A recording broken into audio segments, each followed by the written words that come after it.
7 दिन से वो गौड़े उसी उसमें रहते थे। उसका बेटा उसी सोनीपत शहर में एक दूसरी कॉलोनी में रहता था, एक बेटा विदेश में था। तो पड़ोसियों ने पता लगा भाई एक बुजुर्ग ये रहते थे, तो आज इनमें दरवाज़ा नहीं खुल रहा, 7-8 दिन हो गए। तो उन्होंने दरवाज़ा खोला तो वो कंकाल मिला, वहाँ कीड़े चल रहे थे, सारा वो कर था। तो उसी दिन से प्रधान जी और हमारे फूल सिंह जी बनारसी जी का एक सपना हुआ कि भाई हम भी एक जल्दी मतलब इससे जो एक ये सब हत्या जा रही है, हमारे बीच में श्री कृष्ण जी पहुंच गए हैं, उनका स्वागत हमारी टीम द्वारा किया जा रहा है। जोरदार तालियों से स्वागत करें, जोरदार तालियों से। ये विभूतियाँ हमारे बीच में जो आई हुई है, ये प्रतिभाएं हैं हमारी। आने वाले समाज को जो ये बैठा है, इनको पता होना चाहिए कि हमारे इस समाज के ये लोग कहाँ कहाँ काम कर रहे हैं। उसी कड़ी का एक उद्देश्य है आज का हमारा।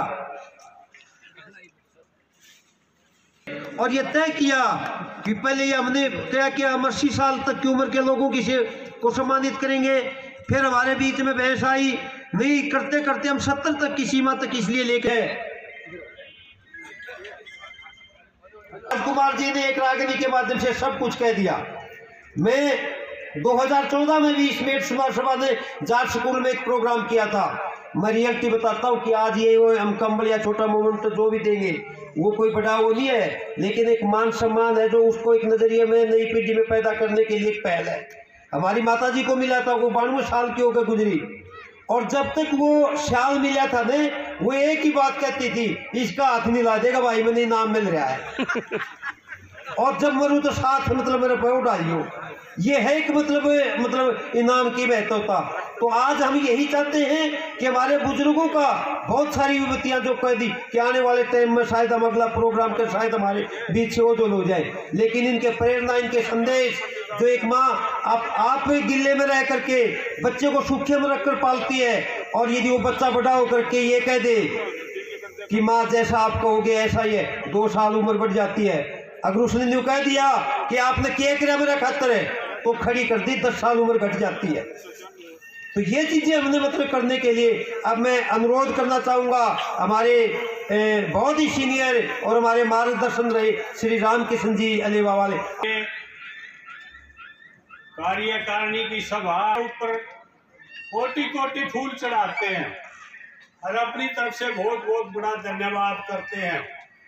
आप भी जितने आए हो सब इस प्रेरणा को लेकर के अपने घर जाएं और अपने साथी, बच्चे, परिवार सबके ऊपर इस वर्ण का प्रकाश डालें। जो मेहनत हो करके आज इस मंजिल तक आई है, ये बहुत ही सराहनीय काम है, एकता का काम है। एकता में बहुत बड़ा बल होता है। अगर आप लोग सब मिल करके इस एकता को कायम रखोगे तो आपकी बहुत बड़ी जय जय होती चली जाएगी। मेरी ये परमात्मा से भी प्रार्थना है और आपसे भी शिक्षा के भाव में मेरी अपनी तरफ की राय है। जो काम यहाँ चला हुआ है, ये काम बहुत बढ़िया ढंग से पूरा हुआ, सारी बात बढ़िया होगी और बढ़िया करने वाले हमारे बुजुर्ग भाई यहाँ बैठे हैं। और जो नौजवान निखार यहाँ बताया जा रहा है, हमारा हरियाणा के अंदर कितने बच्चे हमारे बैठे हैं, अच्छी पोस्टों पर बैठे हैं, और अच्छी पोस्ट जो हैं वो आपको समाज को कामयाब करेंगी। थोड़ा प्रकाश भाई किशन ने इसमें डाला समाज के ऊपर, मुद्दे दो ही है, समाज की एकता, समाज की समझता। हमारा जो जन्म है स्वर्णकार बिरादरी में, ये समझता का पद है आपके पास।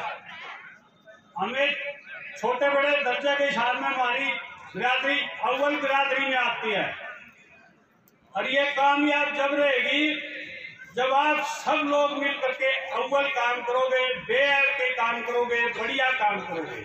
हमने तुरंत व्यक्त करते हैं जो उन्होंने पिछले 50 साल, 40 साल, 60 साल पहले वातावरण देखा था, उनको वो अपने जुबान से ऐसे विवरण कर देते हैं कि छोटा बच्चा देख के हैरान होता है कि हमारे बुजुर्गों ने भी ऐसा ही हुआ था। बुजुर्गों के पास बैठना भी जरूरी होता है। हम उम्र के पास भी बैठो, बच्चों के पास भी बैठो, बुजुर्गों के पास भी बैठो। बुजुर्गों के साथ कभी भी जिरेबाजी नहीं करनी होती। बुजुर्गों की जो सुनेगा वही जिंदगी में कामयाबी का रास्ता पकड़ेगा। बुजुर्ग के साथ बहस करने का मतलब है उसका अनादर करना, उसका तरस वितरक करना। बुजुर्ग से जो शिक्षा मिलती है बच्चे उसको लेकर आगे बढ़ सकते हैं और बुजुर्ग को ऐसा सम्मान दे देते हैं बगैर खर्चा लिए, बगैर पैसे लिए कि बच्चा जिंदगी भर याद रखता था मेरे बुजुर्ग मेरे को आगे का रास्ता दिखाकर चले गए। जय हिंद, जय श्री। कोई गलती त्रुटि रह जाए तो मुझे क्षमा का प्रार्थी करें। हमारे बुजुर्गों ने अभी भी बताया था अक्षमान जाति का महत्व क्या है। जब श्री रामचंद्र जी वनवास काट के अपने राज्य में लौटे थे तो सबसे पहले वे सुनार के घर गए थे। सुनार के घर गए थे तो उसने जाके देखा जिस गांव का, जिस राज्य का सुनार समृद्धिशाली शक्तिशाली होगा वो राज्य उठ करके उठेगा। उन्होंने सुनार के जाके देखा अगर सुनार हष्टपुष्ट है, अच्छे तरीके खाता पीता है, सब कुछ है, कुशल मंगल है, तो उन्होंने सारी प्रजा का हाल जान लिया था। जिस गांव के सुनार ही कमजोर होंगे वो गांव तरक्की में नहीं मिलेगा। आप किसी शहर में चले जाइए, सोना कब खरीदता आदमी? सोना जब खरीदता आदमी पहले अपनी छत बनाता, रोटी कपड़ा सारी चीजें पूरी रहती, जब आखिरी में आदमी सोना खरीदता है। रही जिम्मेदारी की बात, जब हमारे बुजुर्गों ने अच्छी तरह जिम्मेदारी निभाई, अच्छी तरीके से काम किया, जितने भी अधिकारीगण बैठे स्टेज पे अच्छी तरह से जिम्मेदारी निभाते हैं। हम अपने माता पिता के प्रति अच्छी जिम्मेदारी निभाएंगे तो कौन कहता है, कौन कमी निकालेगा? कमी हमारी खुद की जिम्मेदारियों में निकलती हैं। जब हम जिम्मेदारी छोड़ते हैं तो कमियां भी आती हैं।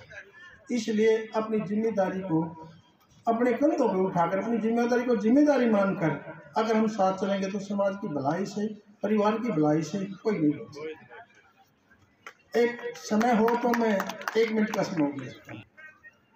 एक शिकारी था, उसने तीर मारा और वो तीर तोते जा लगा और एक साधु अपने बैठा था परमात्मा के मगन में और वो साधु की गोद में जा पड़ा तोता। शिकारी ने कहा साधु जी ये मेरा तो शिकार है, इसको मेरे को दो। साधु ने बोला भाई मेरी शरण में आ गया है, मैं नहीं दूसती। दोनों में वाद विवाद हुआ, फिर आखिरी में तोता साधु जी के पास रह गया और साधु जी ने तोते को सिखा दिया शिकारी आवेगा, दाना डालेगा, जाल बिछाओगा पर फंसना नहीं। बड़ी अच्छी बात। वो तोता ने सीख ली। जब उसकी पंख ठीक हो गई वो तोता में चला गया, उन्हें सबको सिखा दिया शिकारी आवेगा, दाना डालेगा, जाल बिछाओगा पर फंसना नहीं। ये शिकारी बड़ा आराम हुआ। बोले जी आपने तो मेरी रोजगार भी खत्म कर दिया। मैं बोला भाई तेरा काम है तू कर, मेरा काम है मैं करूँ। अधिकारी जिम्मेदार लोग इनका काम है ये करें, हमारा काम है हम करें। तो उसने जाल बिछाया, दाना डाला, शिकारी वो तोते सारे आने फंसे और वे फंसे भी गए। शिकारी आवेगा, जाल बिछाओगा, दाना डाला पर फंसना नहीं। हम अपनी जिम्मेदारी को भूल गए, उस तोते की तरह हो जाते हैं। कौन कहता है जवान लड़का हूँ मेरी माँ जिंदा है, पोता पोती वाला हूँ, कहाँ से कमजोर दिखता हूँ? ये जरूरी नहीं भी सभी बच्चे अधिकारी बने। जिनके बुजुर्गों ने पक्का करा है, जिंदगी जी है, उनके बच्चे आज ठाठ ले रहे, दादा ले पोता बढ़ता है। हम अपनी जिम्मेदारी को भूल जाएंगे तो क्या होगा आने वाले समय में? कौन कहता संस्कारों की कमी है? संस्कार लेने वालों की कमी नहीं है। कौन कहता दान देने वालों की कमी है? हमने 2008 में छोटा जिला उठाया था मैन के अंदर, 1 किला जमीन के ऊपर हमारी संस्था बनी हुई है। चेहरों को देख कर सब कुछ दिया जाता है। हमारे समाज में पैसों की कमी नहीं है, लेकिन लेन जावे कौन है, जिम्मेवारी निभावे कौन है? सिर्फ वे लोग आगे होंगे। तो गुजारिश है, आप सब सम्मानित हैं, कोई त्रुटि रही हो, पहली बार मन से बोलने का मौका मिला है। और बच्चों, आज इस पवित्र दिन पर मैं आपका यहाँ पहुँचने पर दिल की गहराइयों और मन के अंतःकरण से मैं आप सभी का यहाँ अभिनंदन करता हूँ, आपका आदर करता हूँ।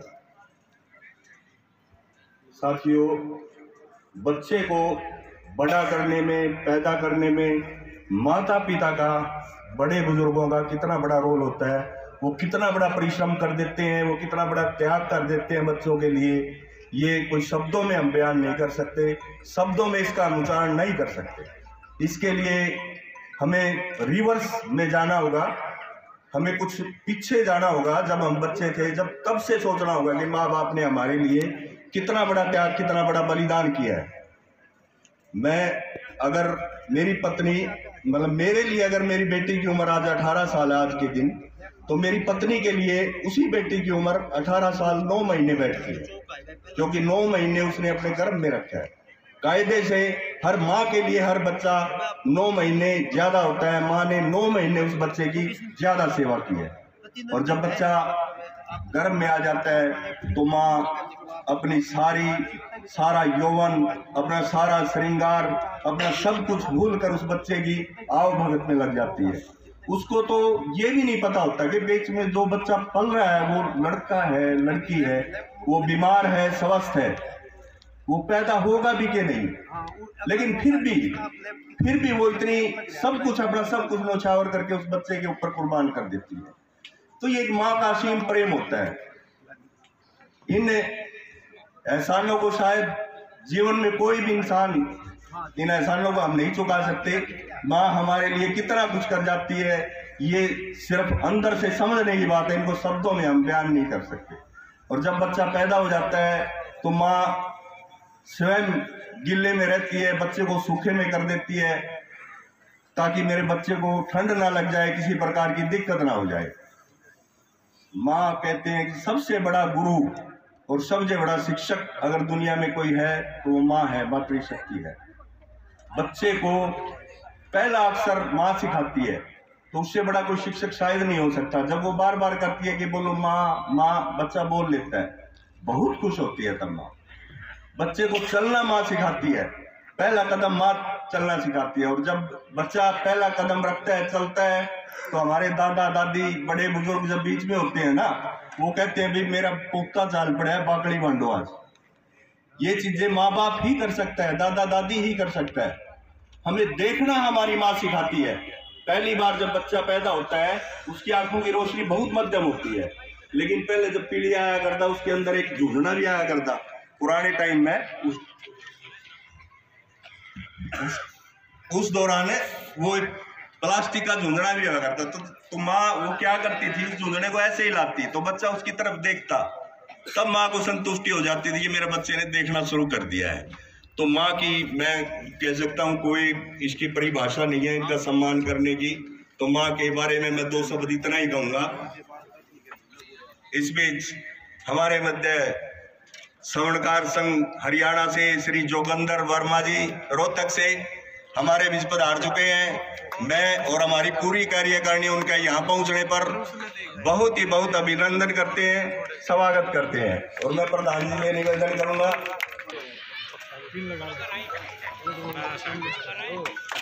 जोरदार तालियों से एक बार स्वागत करें सभी। अंकल जी देखना यहाँ पे, अंकल जी यहाँ पे देखना, सर देखना सामने। स्वागत है, आभार है यहाँ पहुँचने पर।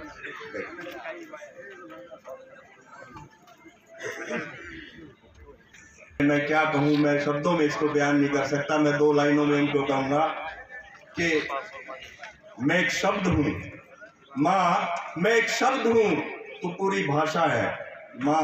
माँ की बस यही परिभाषा है। पूरी वर्णावली, पूरे शब्द एक माँ के अंदर से निकल आते हैं। माँ की कोई उपमा, कोई परिभाषा नहीं हो सकती। वो अनंत है, अजर है, अमर है।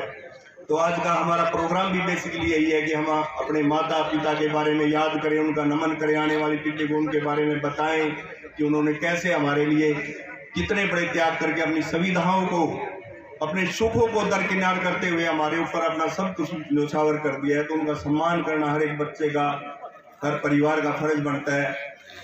3-4 साल का जब बच्चा होता है उसके बाद पिता की जिम्मेवारियां शुरू हो जाती है। पिता चाहे आर्थिक रूप से कितना भी कमजोर हो, कितना भी वो रिक्शा चलाता हो, उसके मन में एक ही बात होती है, मैं मेरे बच्चे को बढ़िया से बढ़िया शिक्षा दूंगा, बढ़िया से बढ़िया स्कूल में दाखिल करवाऊंगा, अच्छे कपड़े पहनाऊंगा। उसके लिए वो अलग से मेहनत शुरू कर देता है, ट्यूशन शुरू कर देता है, अगर पढ़ाई में है तो एक्स्ट्रा काम शुरू कर देता है अगर कहीं फैक्ट्री में लगता हो। लेकिन वो हमेशा उसकी सोच ये रहती है कि मेरा बच्चा मुझसे आगे निकले, मुझसे बड़ा हो। वो हमारे कारोबार में हमारी मदद करता है, हमारा कारोबार हमें सेट करके देता है, हमें पढ़ाता है, लिखाता है, हमारी नौकरी के लिए वो संघर्ष करता है, हमारी शादी ब्याह करता है। फिर वही माता पिता बड़े होकर दादा दादी के रूप में हमारे बच्चों का पालन पोषण करना शुरू कर देते हैं।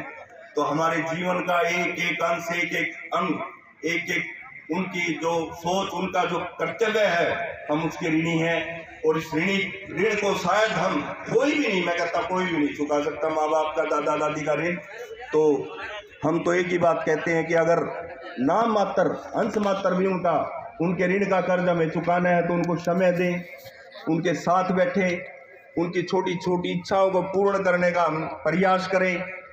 वो उनको तीर्थ यात्रा पर लेकर जाएं, उनके साथ बैठकर उनके पीछे की चीज़ें सीखें, अपने पोते पोती के साथ उनको समय बिताने दें।